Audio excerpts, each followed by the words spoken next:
Doctor Jishnu Bhattacharya, হ্যাঁ আমি একটা কথা যেরকম আমাদের উকিল বাবু বললেন, আমি সাধারণ মানুষের কাছে আমি আপনি আন্দোলনে ছিলেন, আমি আপনার সঙ্গে আগেও সাক্ষাৎকার করেছি। অতীন ঘোষ বলছেন আমি তো রোগী কল্যাণ সমিতিতে ছিলাম, কোনো দুর্নীতি আমি ওটাই বলতে চাইছি যে অনেক সাধারণ মানুষ না এটাই বুঝতে পারে না যে রোগী কল্যাণ সমিতিটা কি, এখানে একজন বিধায়কের রোলটা কি।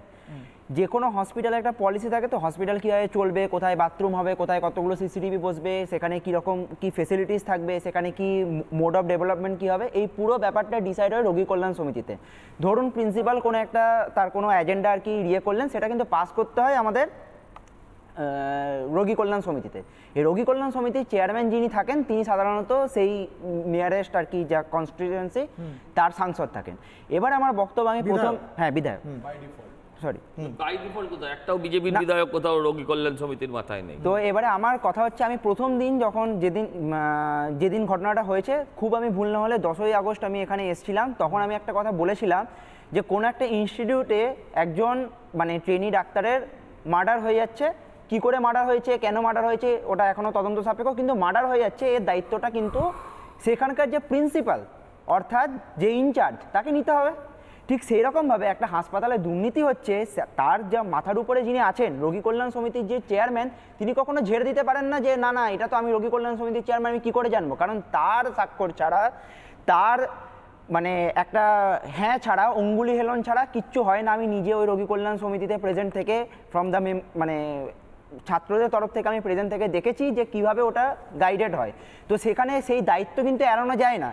তো এবারে আর এইটাও সত্যি কথা, যতক্ষণ ধরে ইনভেস্টিগেশনের রেজাল্ট না আসছে ততক্ষণ অবধি এটা হয়ও না। তো তার সঙ্গে এটাও সত্যি কথা, সন্দীপ ঘোষ যে দুর্নীতির জন্য এখনও জেলে আছেন, দুর্নীতি প্রমাণ হয়েছে কি হয়নি ঠিক আছে, কিন্তু উনি এখনও জেলে আছেন।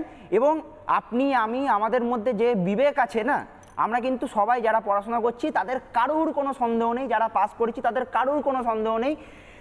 একটা হয় না জনতার আদালতে কনভিক্টেড, সন্দীপ ঘোষ সেরকম জনতার আদালতে কনভিক্টেড।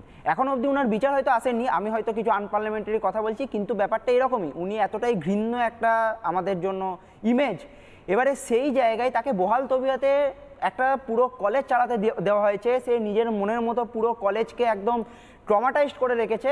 সেখানে রোগী কল্যাণ সমিতির চেয়ারম্যান যিনি একমাত্র ওই কলেজে তার মাথার উপরে আছেন, তার কোনো হাত নেই। এবারে আমি আরেকটা কথা বলি, আগেও আমি এই কথাটা বলেছি যে হাসপাতালে যখন কোনো টেন্ডার হয়, আপনারা দেখেছেন মাঝে মধ্যেই খবর আসে যে সেলাইন বোতলে এই পাওয়া গেছে, ওই ওষুধের ভেজাল আছে, এই আছে ওই আছে, অর্ধেক ড্রাগস যেগুলো আমাদের ওয়েস্ট বেঙ্গল গভর্নমেন্ট সাপ্লাইতে চলছে, সেগুলো হচ্ছে ড্রাগ কন্ট্রোলে গেলে খারিজ হয়ে যায়, অর্ধেক ড্রাগ। এবার এটা কেন? তার কারণ হচ্ছে এই যে টেন্ডারটা ইস্যু হচ্ছে না, আপনি দেখবেন যে একটা অল ওভার ওয়েস্ট বেঙ্গলে একটাই টেন্ডার, একটাই কোম্পানি তৈরি করছে। এবারে এর পেছনে তো কোথাও না কোথাও তো একটা দুর্নীতি আছে।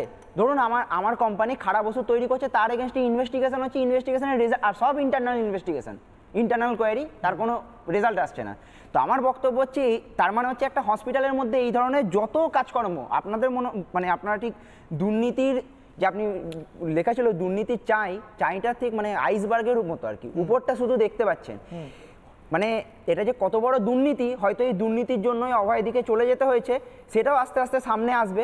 কিন্তু এক্ষেত্রে দুটো যে কথা, এক হচ্ছে হাসপাতালে যত ধরনের দুর্নীতি হয় রিগার্ডিং এতে কোটি কোটি টাকা আসে, যে সিসিটিভি কিংবা হাসপাতাল মেনটেন্যান্সের জন্য কোটি কোটি টাকা আসে, আদৌ ডেভেলপমেন্ট হচ্ছে না। শুধুমাত্র আন্দোলনের পরে দেখা গেছে যে হ্যাঁ স্বাস্থ্য দপ্তর একটু সক্রিয় হয়েছে, কিন্তু তার আগে অবধি হাসপাতালের কী দশা ছিল, ইভেন এখনও আছে, পুরোপুরি সংশোধন হয়ে ওঠেনি আর করা সম্ভব নয় ইনাদের দ্বারা।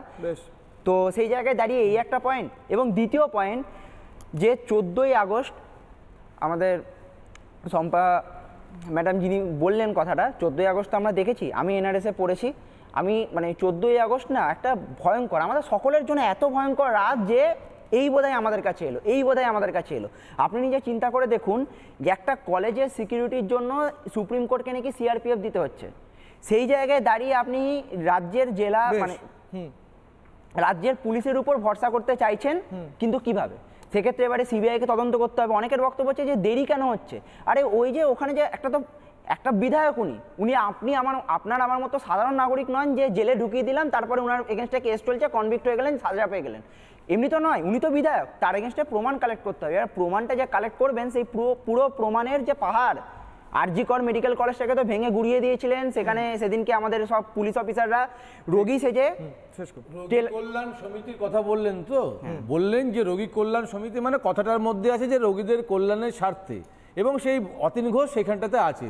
তাহলে আমার কথা হচ্ছে যে তার জিজ্ঞাসাবাদ প্রয়োজন, যেহেতু রোগী কল্যাণ সমিতির সঙ্গে যুক্ত, সেটাও 1 বছর পর কেন? তাহলে সেটাও তো ইমিডিয়েট করা উচিত ছিল। যদি এত পরিষ্কার তো রোগী কল্যাণ সমিতির যদি উনি থাকেন, সেটা তো সিবিআই বলবে, ডক্টর জিষ্ণু কি করে বলবেন? সিবিআই আজকে গিয়েছেন, এটা হচ্ছে বাস্তব। 1 বছর আগে জাননি কেন সেটা আমার প্রশ্ন না, আজকে কেন গিয়েছেন এটা আমার প্রশ্ন। যে সব চক্রান্ত যাচ্ছে আপনাদের টিভিতে, একবার বলিনি।